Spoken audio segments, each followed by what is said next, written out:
Olá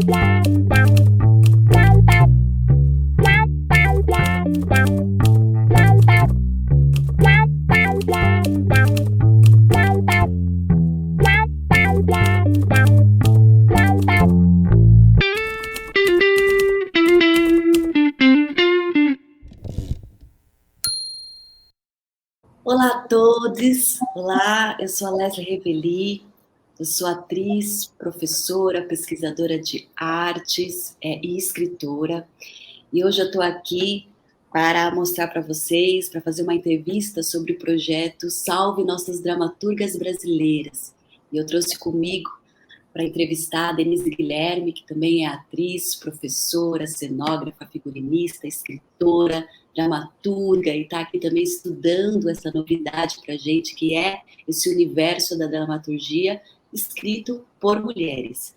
Nós duas fazemos parte da coletiva Teia, né? Uma coletiva que são mulheres que escrevem, que apoiam mulheres que escrevem com o intuito de fomentar, financiar, né, publicações de escritas feitas por nós, mulheres, que existe aí um mercado bastante escasso, né, com relação à escrita de mulheres. E hoje a gente vai apresentar para vocês nessa entrevista uma pesquisa que está começando, né, a gente está entrando nesse universo de olhar para dramaturgas, sobretudo brasileiras, e perceber como que elas escrevem, como que elas se posicionam, como que elas pensam na ação da escrita para o teatro. Mas a gente só está começando com esse intuito, e a ideia é que a gente troque aqui, no final a gente vai mostrar nossos contatos, tanto nossos pessoais quanto da coletiva Teia, para que vocês também contribuam com essa pesquisa. Não é mesmo, Denise? Sim, eu mesmo estou nessa busca de me entender nesse lugar, né, como dramaturga, como escritora, e essa minha busca, ela está começando ela está dentro da minha trajetória, né? Eu voltei desde quando eu comecei a fazer teatro, lá nos centros comunitários, porque as pessoas que passaram pela minha vida, elas me deixaram muito registros, né, de coisas que foram interessantes para a minha construção, para a minha transformação e para a minha escrita. Sim. Né? Nos centros comunitários, eu tive a oportunidade de trabalhar com pessoas como a Vilma Campos, Reinaldo Nunes, Heraldo Firmino, Ivanildo Piccoli, Solange Dias, Cássio Castelã, Esdras Domingos, e todos eles deixaram marcas e lembranças, assim, dentro dessa minha história. Depois eu fui fazer escola livre, né? E lá eu tive a oportunidade de conhecer o Luiz Alberto de Abreu. Também tive a oportunidade de trabalhar com a Cida Almeida, onde eu conheci a linguagem do palhaço, porque eu também sou palhaça. E estudei durante 8 anos a linguagem do palhaço, a linguagem das máscaras, né? Com a Cida Almeida. Então, tudo isso faz parte da minha história. E de tudo isso, eu estou tentando tirar essa minha marca. Eu estou tentando encontrar essa minha dramaturgia. Maravilhosa. E a ideia hoje é que a gente faça realmente esse bate-papo, né? Investigando aí o processo criativo da Denise, como que ela também pensa a escrita dela para o teatro, e as dramaturgas que hoje a inspiram, né? Uma das dramaturgas que ela citou, a Solange Dias, indicou um livro para a gente, que é esse daqui, da Elza Cunha de Vicenzo, né?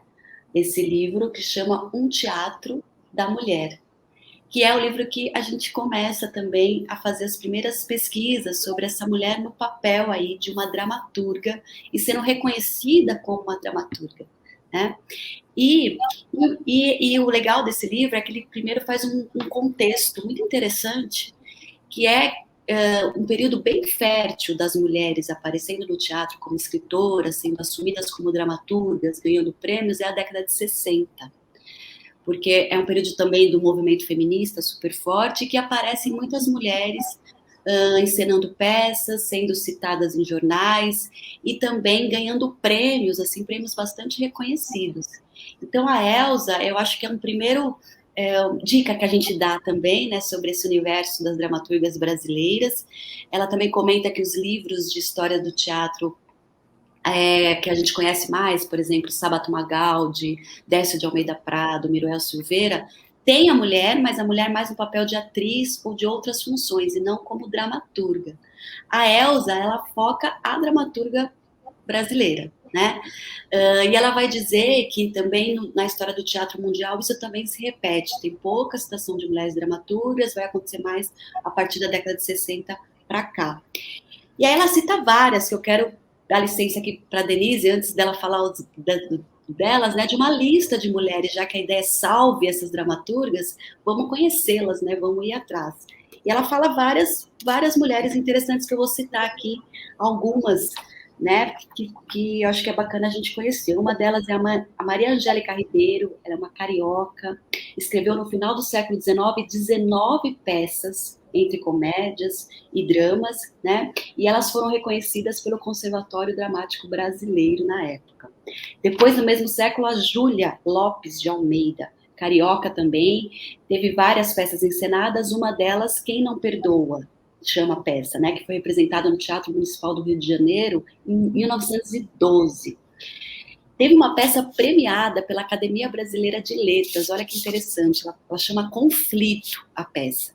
É da autora Maria Jacinta, ou como ela era conhecida, Trovão de Costa Campos.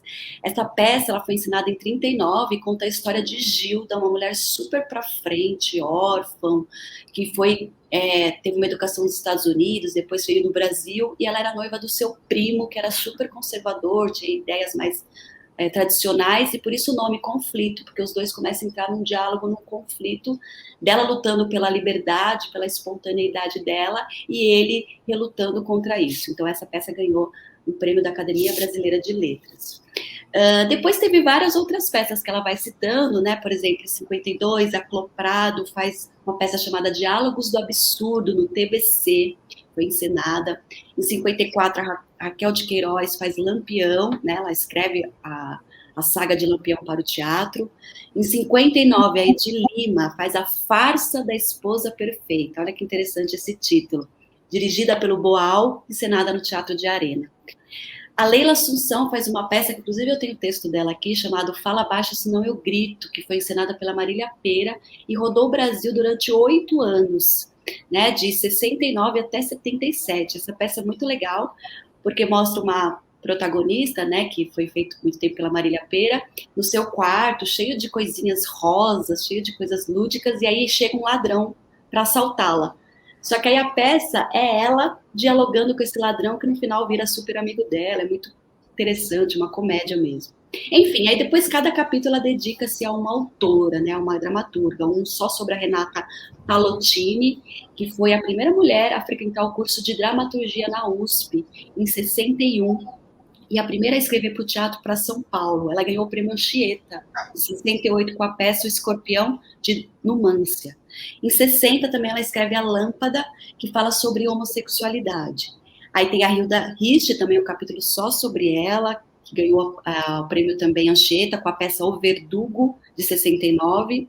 A Maria Adelaide de Amaral, que tem uma peça chamada Chiquinha Gonzaga, né, que conta a história da compositora, em 83, que também é muito interessante. Enfim, é legal a gente fazer essa lista para que vocês conheçam, que vocês procurem mais, mas a ideia hoje aqui é conhecer as dramaturgas da Denise, né, que ela trouxe para falar um pouquinho para a gente do que ela está pesquisando. Mas antes dela falar das dramaturgas em específico, eu queria que a Denise contasse para a gente como que é esse processo de se reconhecer dramaturga, né? Se reconhecer uma escritora mulher para teatro. Eu acho que isso é importante a gente começar com esse papo. Bom, está sendo um processo, né? Porque, na verdade, a escrita, ela sempre esteve presente nessa trajetória que eu estava comentando. Só que de uma maneira muito tímida, né? De uma maneira muito ali escondidinha, com vergonha de mostrar o que eu tinha produzido, assim. Sempre nesse lugar de não me achar capaz, assim, de não me achar no direito de ocupar determinados lugares, né? Agora que eu estou nessa busca, né, de me assumir, eu, mulher, preta, filha de uma viúva com 5 filhos, eu posso sim ocupar esse lugar de dramaturga. E aí, vasculhando as minhas gavetas, né? E não só gavetas, mas também caixas e agendas, livros, eu descobri que eu sempre tive esse hábito de anotar, escrever pequenos textos, poemas, o modo como eu descrevo as coisas é sempre com um poeminha, um texto, uma fala, uma pergunta. Então, eu sempre tive esse desejo, né, da escrita. Mas foi um desejo, foi uma vontade que eu deixei de lado, né? Uma das, né? Porque, na verdade mesmo, assim, porque eu também sou figurinista, né? E comecei a fazer figurino porque a minha mãe costura. Então, ficou muito aquela coisa assim, sua mãe sabe costurar? Então, leva isso aqui para ela costurar pra gente. E isso começou a acontecer desde quando eu comecei a fazer teatro, lá nos meus 16 anos de idade. E por conta disso, eu acabei virando figurinista também.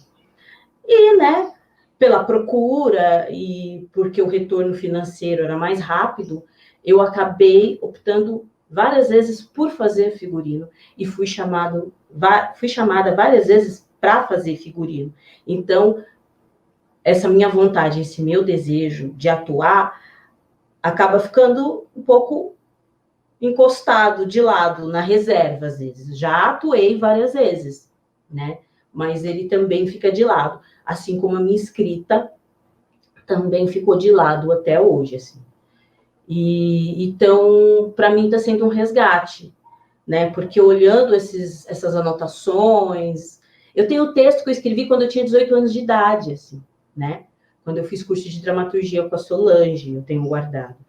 E por conta de não valorizar o que eu tinha, eu joguei muita coisa fora, sabe? Assim, coisas que eu escrevi na época que eu estava na escola livre de teatro, que eu propus várias coisas para cenas do nosso espetáculo de formação, que foi a Odisseia.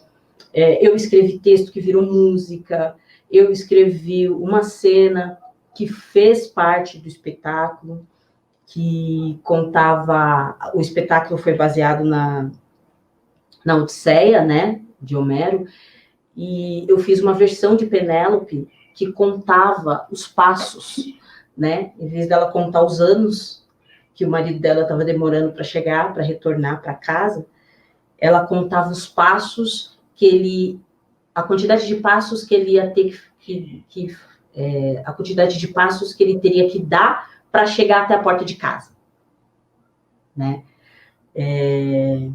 Então, era uma mulher meio louca, que ela vivia numa fantasia, e ela ficava falando, ele vai levar tantos passos para chegar até tal ponto, ele vai levar... É claro, a cena foi adaptada pelo núcleo de dramaturgia da época, né, lá na Escola Livre, mas a essência, assim, desse texto era minha, né? E é um material perdido, assim, que eu não dei conta dessa importância na época, por achar que seria um lugar que eu não ocuparia. E isso acontece, assim, por conta de... Acho que, por mais que eu tenha... o meu início, o meu começo, foram com pessoas bem legais.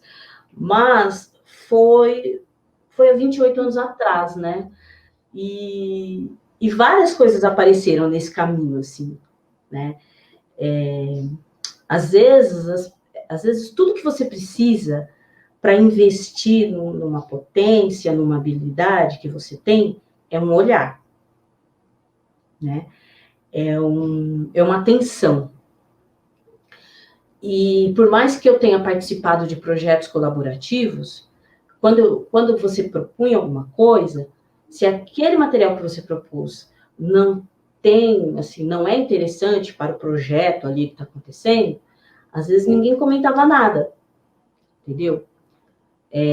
Ou se não, se as pessoas gostavam do seu trabalho, as pessoas não comentavam nada também, porque senão você ia ficar convencida, né? E aí não ia desenvolver dentro do trabalho, né?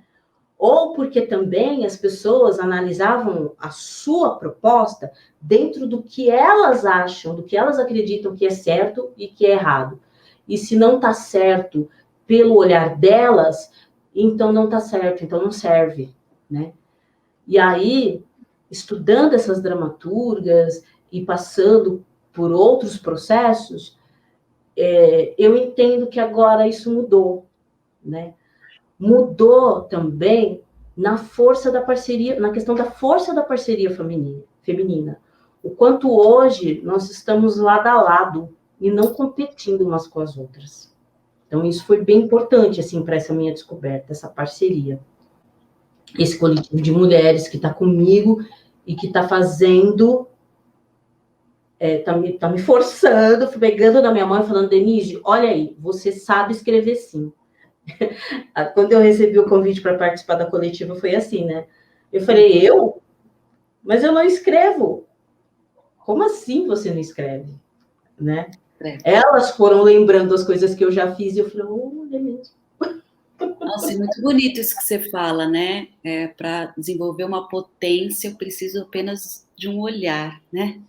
Um olhar para eu olhar essa potência. Nossa, lindo isso, porque é o que a gente também está fazendo aqui, né? Reconhecendo essas dramaturgas, reconhecendo você, reconhecendo as escritoras, e como é importante, né? Esse espaço e esse olhar, porque aí a gente vê potência e essa potência só cresce, só aumenta. Enfim. E como é para você, Denise, você escrever, né, e também atuar?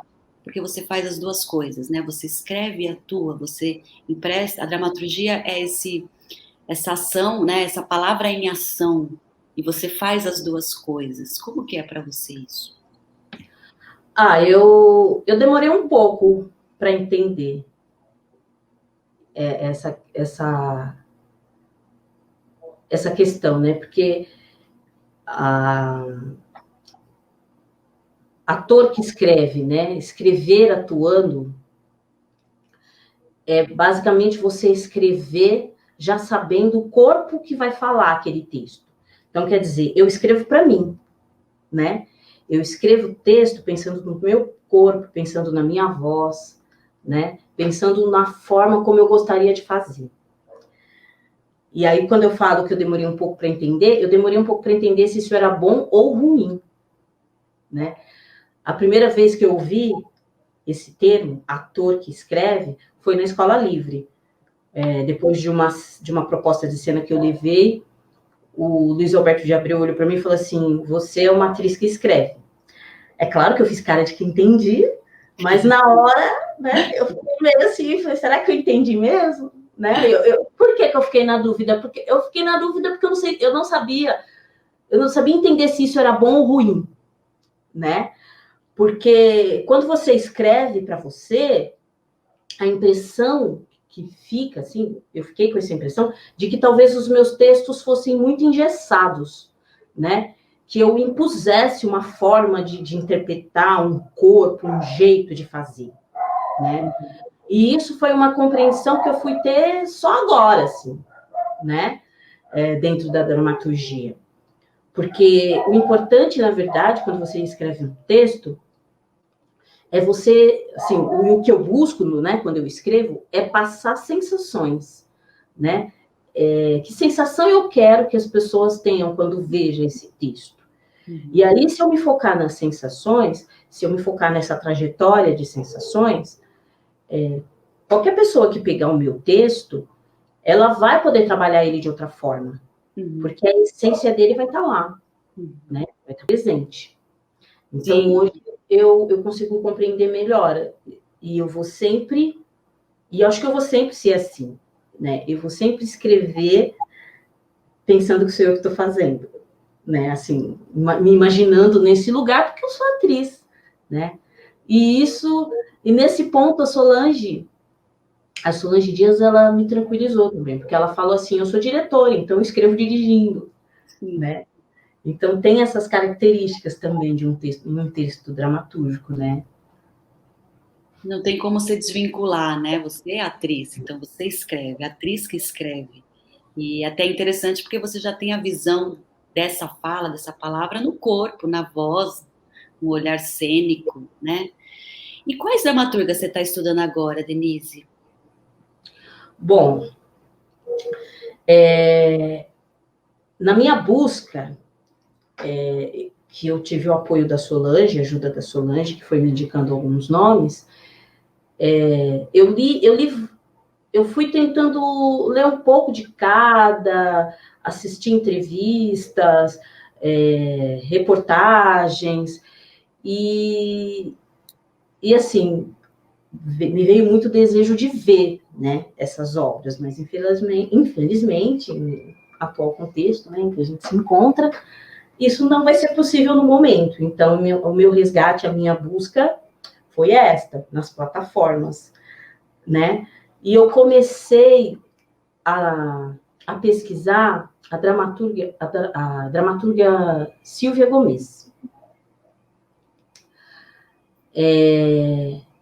Comecei na Silvia, e na Silvia eu ouvi o nome da Marici Salomão, que é outra dramaturga. Aí li algumas outras, não estava conseguindo entender a linha de raciocínio delas naquele momento. E aí, no meio do caminho, eu tive que fazer uma pesquisa sobre a escritora Conceição Evaristo. E aí eu comecei a entender o que me ligava a essas dramaturgas e qual era a linha de raciocínio que eu tinha que criar para encontrar a minha dramaturgia. Então, eu falo um pouco da Silvia Gomes, da Marici Salomão, falo da escritora Conceição Evaristo e termino falando da Solange, da dramaturga Solange Dias, porque ela está presente na minha vida desde os meus 17 anos e é a minha primeira referência como dramaturga, assim. E ela me acrescenta até hoje. Sim, e é o que está também nos inspirando aqui nessa entrevista. E por qual delas a gente vai começar? Qual que a gente pode começar falando aqui agora? Bom, vou começar seguindo a minha, né, uma lógica de raciocínio aqui que eu construí para tentar colocar o que eu estou procurando e o que eu estou pesquisando. Eu vou começar pela Marici Salomão. Tá. Porque a Marici, ela me trouxe 2 pontos, assim, de reflexão, né? Um deles deixa eu falar, né? Primeiro, quem é a Marici Salomão? A Marici, ela é dramaturga, jornalista e curadora teatral e autora das peças O Retiro dos Sonhos, que foi montada pelo Celso Frateschi, Bilhete, montada pelo Renato Borghi, Maria Quitéria, que foi montada pelo Fernando Peixoto e Jorge Vermelho, e Território Banal, que foi montado pela Georgette Fadel. Ela teve a sua formação em dramaturgia orientada pelo Luiz Roberto de Abreu e pelo Antunes Filho. Coordenou o Círculo de Dramaturgia do CPT, Centro de Pesquisa Teatral, dirigido pelo Antunes, e lançou o livro O Teatro de Marici Salomão, da coleção Aplauso. Ela ministrou também, entre outras, as oficinas de dramaturgia da Festa Literária de Paraty, em 2016, e entre 1998 e 2005, ela atuou como repórter e crítica colaboradora de teatro no Caderno 2 do O Estado de São Paulo e da revista Bravo. Ela foi jurada do Prêmio Shell de Teatro de 2005 até 2013 e também coordenou o Núcleo de Dramaturgia SESI Bristolce, que ganhou o Prêmio Shell na categoria Inovação, em 2015. E aí, o que eu peguei da Marici para minha pesquisa, para minha descoberta, foram essas 2 reflexões que ela me trouxe. Uma delas é sobre a importância de um núcleo, a importância de um coletivo para a escrita dramatúrgica. Porque ela fala que o dramaturgo, ele não tem um mercado de trabalho determinado e certo, né? Os grupos de teatro, eles sempre se arranjam ali, né? No grupo mesmo, um ator que gosta de escrever, o diretor que põe a mão na massa também na escrita, né? E aí, às vezes, para um dramaturgo conseguir realizar suas obras, né, para conseguir que as suas obras sejam encenadas, ele tem que ter o próprio grupo, né? Porque o teatro, ela até comenta, né, que o teatro, ele é feito no coletivo, né? É um processo, é um trabalho que não dá para fazer sozinho. E por que é tão importante se estar em um coletivo, né? Se trabalhar em um núcleo? Porque é importante que se compartilhe, né? Essa arte, essas descobertas, essas dramaturgias. É importante que essas singularidades passe pelo coletivo, né? Ou vice-versa, esse coletivo passe por essa singularidade, ou seja, passe por aquela pessoa, para que a partir daí se transborde a arte, né? E isso é o que ela fala que é a única coisa que ela consegue garantir para os grupos que ela orienta, né? Essa transformação através da escrita, né? O que vai acontecer com aquele trabalho, com aquele objeto, aquele texto que sai ali daquele núcleo, ela não pode garantir. Mas essa transformação do indivíduo através da escrita, ela fala que acontece, né? E ela falou um pouco também de como ela faz esse processo com os núcleos dela, que ela fala que é dentro de um processo horizontal, ou seja, não é de cima para baixo, né? Não é ela ali a dona de uma técnica e ela vai seguir, nos passar a regra de como criar uma dramaturgia. É olho no olho, né? É ela olhando e vendo e percebendo a pessoa e através dos olhares, através do olhar de cada um, é que se constrói esse trabalho, é que se constrói essa arte. Uhum. Legal.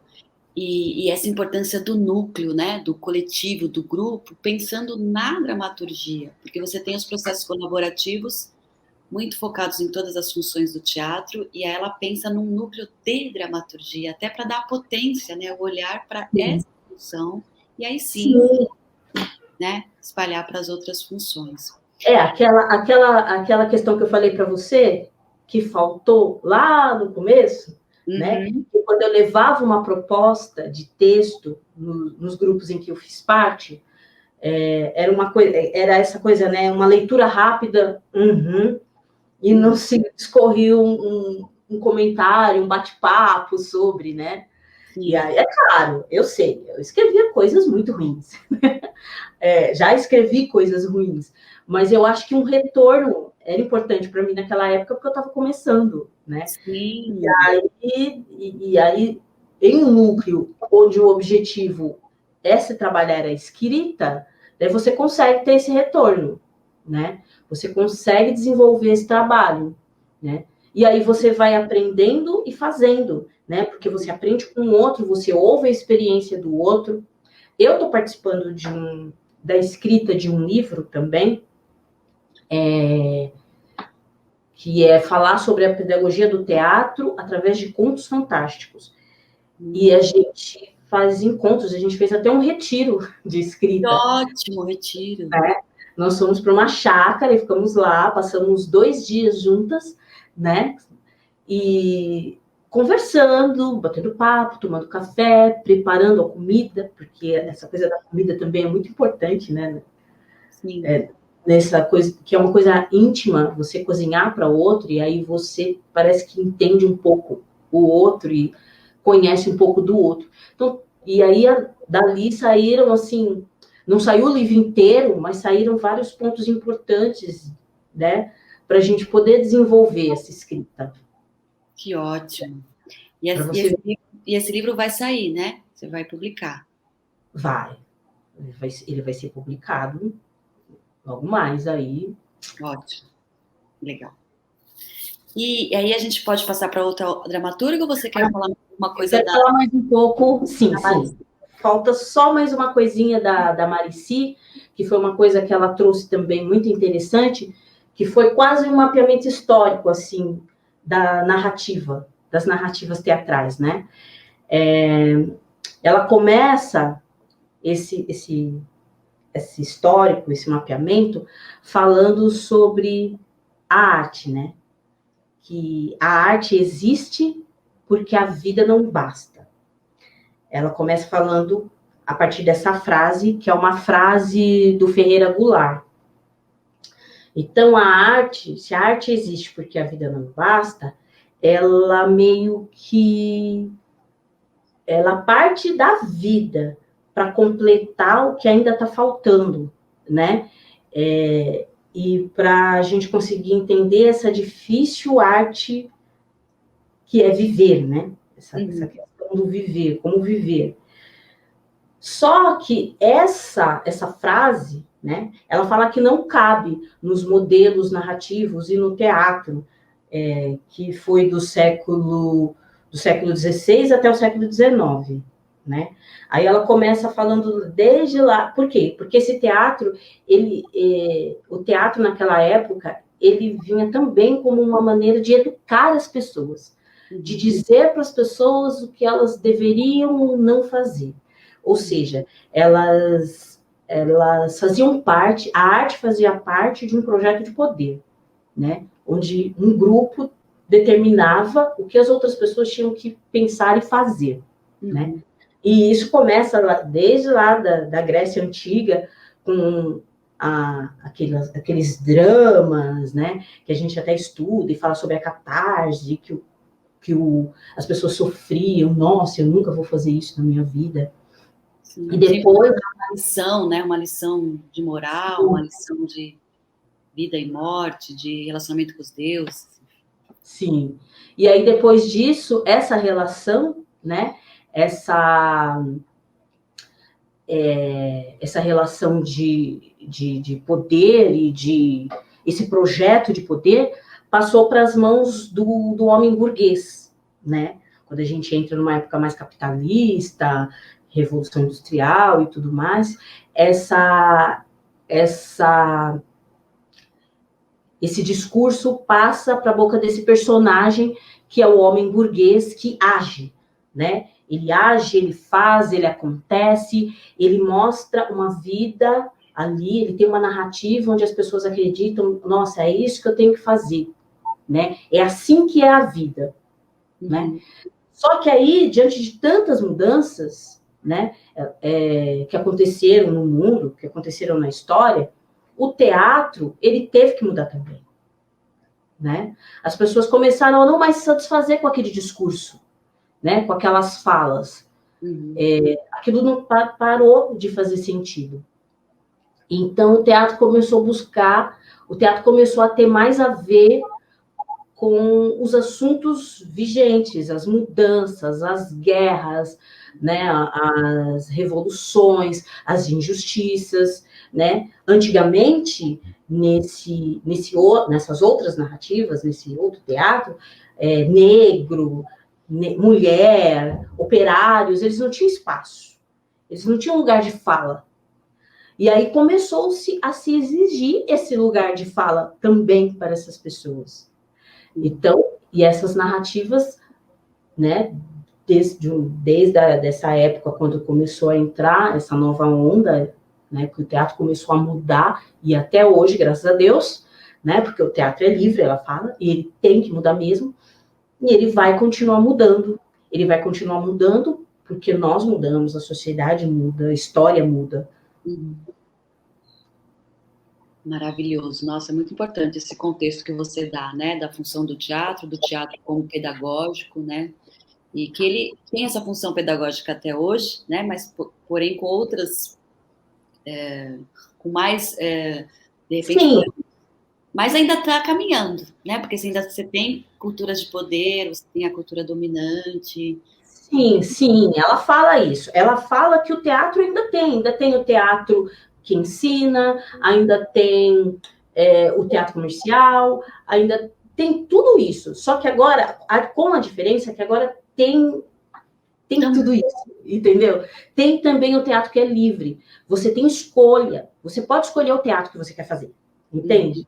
Você pode escolher a forma como você quer levar a sua dramaturgia, o modo como você quer questionar o mundo. Que é isso exatamente que ela fala, assim. O teatro que aparece depois desse, que é marcado pelo teatro Brecht, que é esse ator que ele se distancia daquele sofrimento para refletir sobre ele. Ele não dá para o público já a resposta, né? Ele para, olha de longe, olha, você está vendo o que está acontecendo aqui? Ele bota o público para pensar. E aí ela bota essa diferença, né? O personagem burguês, ele age. Já esse outro personagem, essa outra narrativa, leva o público à reflexão. O famoso teatro épico, né? Do Brecht. E é interessante porque isso tudo está na dramaturgia, né? Na técnica da dramaturgia, porque ao escrever para teatro você acaba automaticamente também pensando em todas essas possibilidades de lugar de fala, de expressão, de distanciamento, de mergulho, enfim. E a Silvia Gomes, você quer falar um pouquinho dela? Porque uma levou a outra, né? Sim. Uma levou eu comecei, ligadas. Eu comecei pela Silvia. Isso. Ali, em uma entrevista que eu estava assistindo dela, era uma entrevista que ela deu para a SP Escola de Teatro. E aí ela começa a comentar sobre a Marici, que foi muito importante para ela também. Eu vou falar aqui um pouquinho do currículo dela. A Silvia Gomes é formada em comunicação social pela Universidade Federal de Minas Gerais. Ela também estudou teatro em Belo Horizonte e em São Paulo ela atua como jornalista e dramaturga. E integrou o CPT-Sesc, dirigido por Antunes Filho, onde escreveu e viu encenada a peça O Céu, 5 minutos antes da tempestade. Publicada no livro Círculo de Dramaturgia, pela editora Sesc, e que foi traduzido para o espanhol, e o texto também figurou no livro Teatro Contemporâneo Brasileiro, lançado em 2014 pelo Ministério das Relações Exteriores e teve versões para o francês, sueco, alemão, inglês, italiano e mandarim. Ela escreveu e encenou O Amor e Outros Estranhos Humores, Abra a Janela Antes de Começar e Mantenha Fora do Alcance do Bebê, que essa foi vencedora dos prêmios de dramaturgia PCA e Aplausos Brasil em 2015, além de indicada ao Prêmio Shell. Em 2015, ela integrou o projeto Curioso, Resistência da Dramaturgia e Intercâmbio Cultural Brasil-Escócia. E em 2017, ministrou aulas de dramaturgia no CPT e entrou em cartaz com a peça Marte, Você Está Aí? Em São Paulo. Ótimo, esse currículo é muito grande, né? Muita peça, né? Nossa, por isso que eu me enrosquei toda. E por que você escolheu a Silvia? O que te chamou a atenção dela, da Silvia Gomes? Eu fiquei encantada com ela, assim. Ela me ganhou logo nos primeiros 10 minutos de entrevista, quando ela falou que ela é muito tímida. Né? Aí eu já me reconheci, assim, né? Ela começou a fazer teatro buscando, assim, acabar um pouco com essa timidez, e ela começou a fazer teatro com a tia dela, né? Ela ia atrás da tia dela nesses encontros. Ela até chegou a atuar no início, mas aí ela encontrou esse lugar na dramaturgia, né? E a escrita dela, né? Ela fala bastante sobre essa escrita que ela encara como um delírio, sabe? De escrever sempre nesse embate, nesse choque dos acontecimentos, né? E totalmente descompromissada de algum entendimento, né?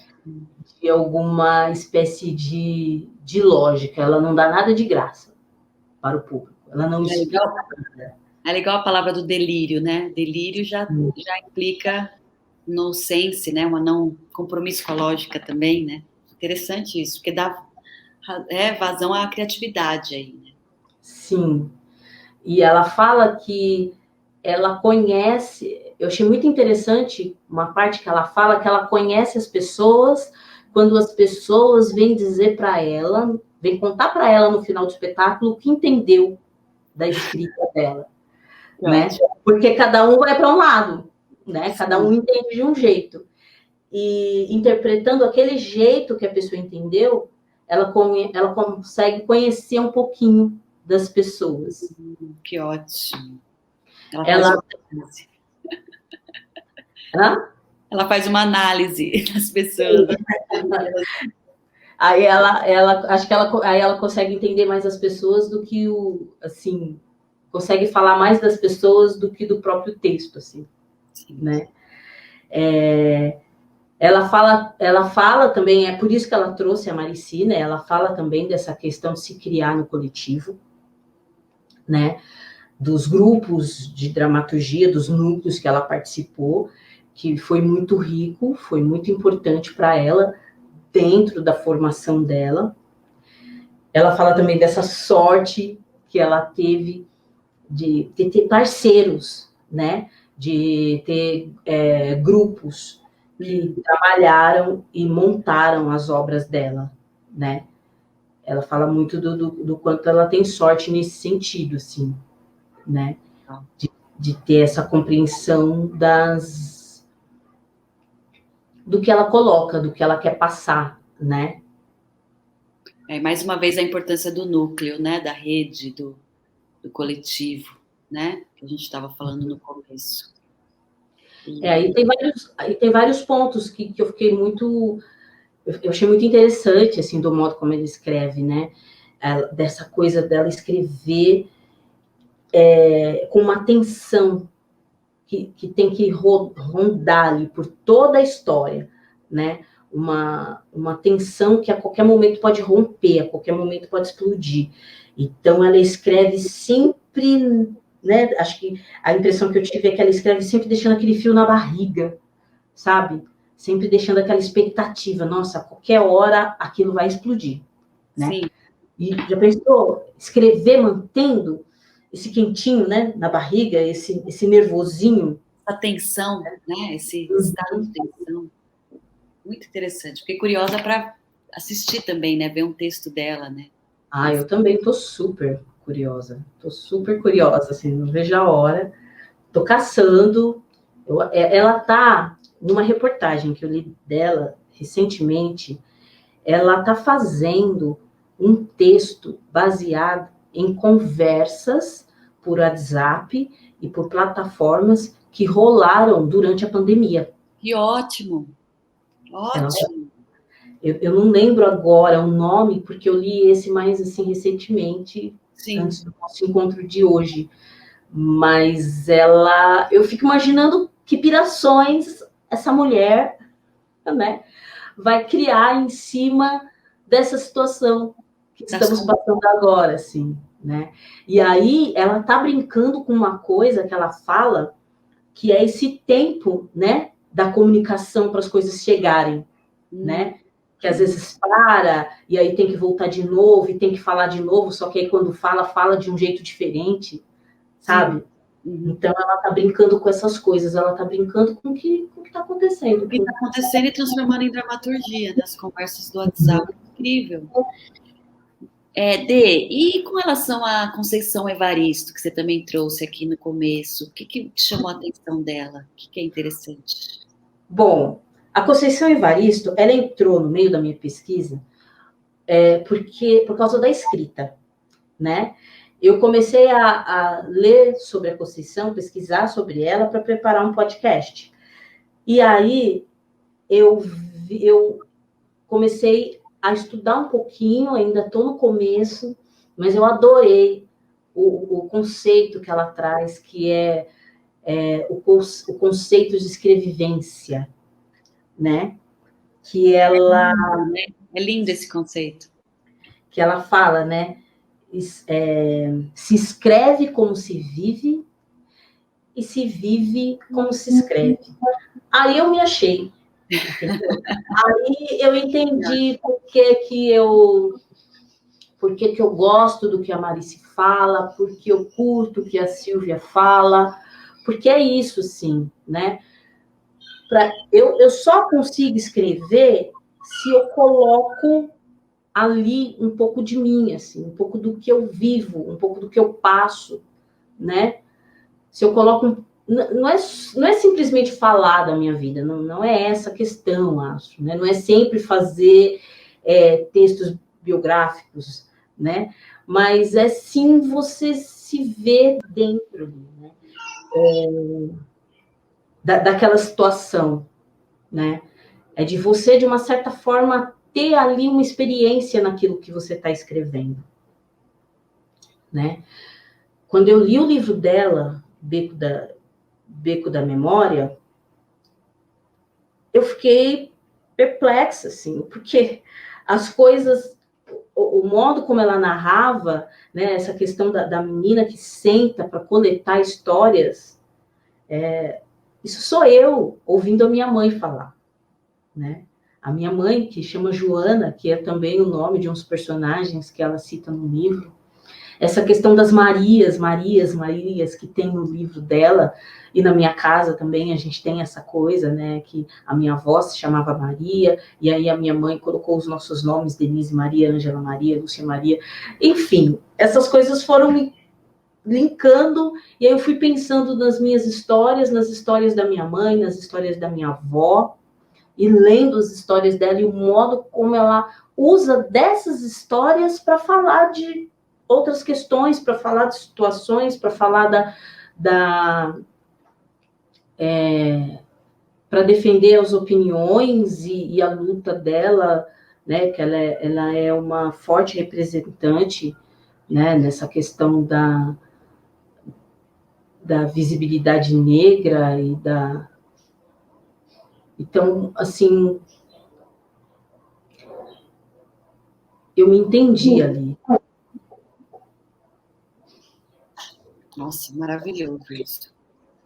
E é interessante porque isso que você traz, né, parece que casa com tudo que você falou até agora, né, da escrevivência, por que você escolheu essas dramaturgas, e a Conceição, ela vem assim como aquela roupa que veste absurdamente bem, assim, muito interessante, muito bonito também esse seu processo, conhecer esse seu processo, né? Pode ser inspirador para muitas mulheres também, para começar a se assumir como dramaturga, assumir como escritora. Bom, e para finalizar, a gente deixou ela por último, né? A gente traz a Solange Dias, né, Dê, que te inspirou, que você citou no começo, que indicou esse livro para gente. E você disse que foi ela que te apresentou a dramaturgia. Então, fala um pouquinho quem é a Solange para gente e por que ela está aí na sua vida ligada também à questão da dramaturgia. Bom, a Solange, ela é daqui, da minha cidade, né, de Santo André. Ela é mestre em artes pela Unicamp, é diretora, dramaturga e educadora teatral.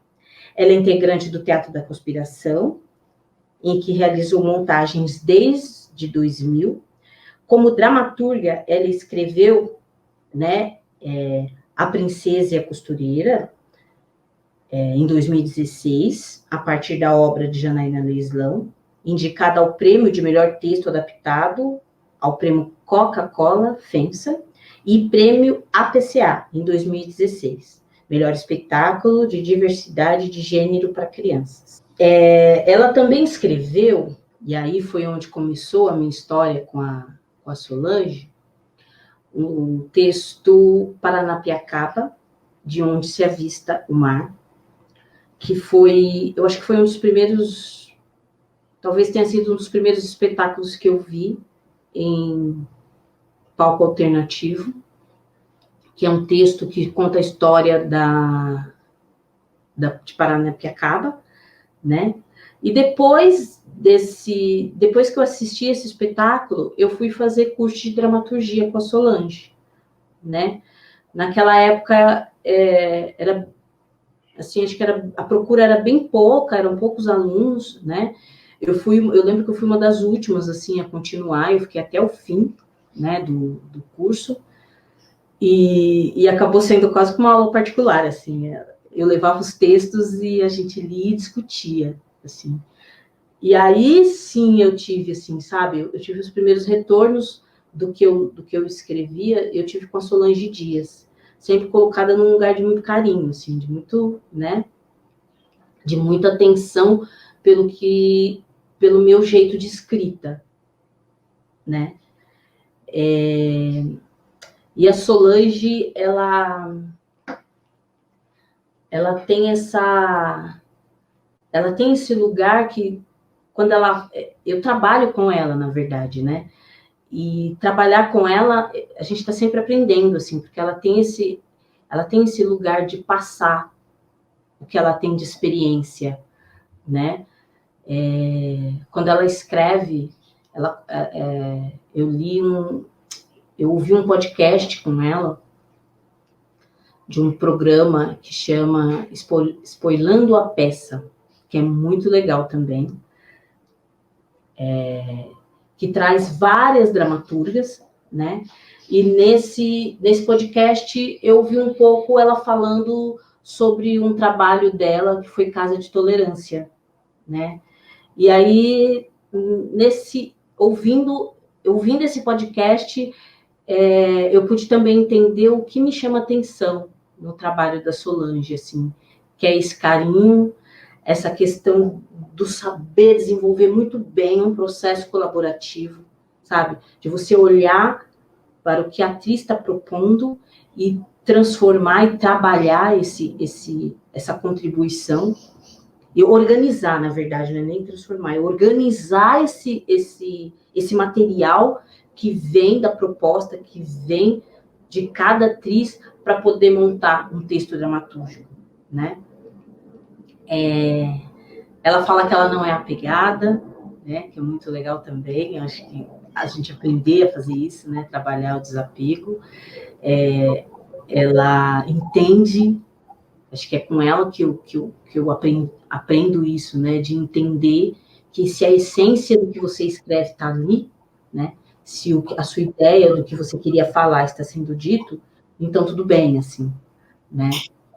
Tem uma frase aqui que eu queria falar dela, que eu acho que entra dentro dessa coisa quando a gente fala de se buscar, né? Para se escrever um texto, né? De partir da experiência, né? Que nesse programa, nesse podcast, tem um momento da frase pulsão, né? Que a apresentadora do podcast fala. E a frase pulsão da Solange, ela serve para várias coisas, assim, ó. Porque fala justamente dessa coisa da dramaturgia, né?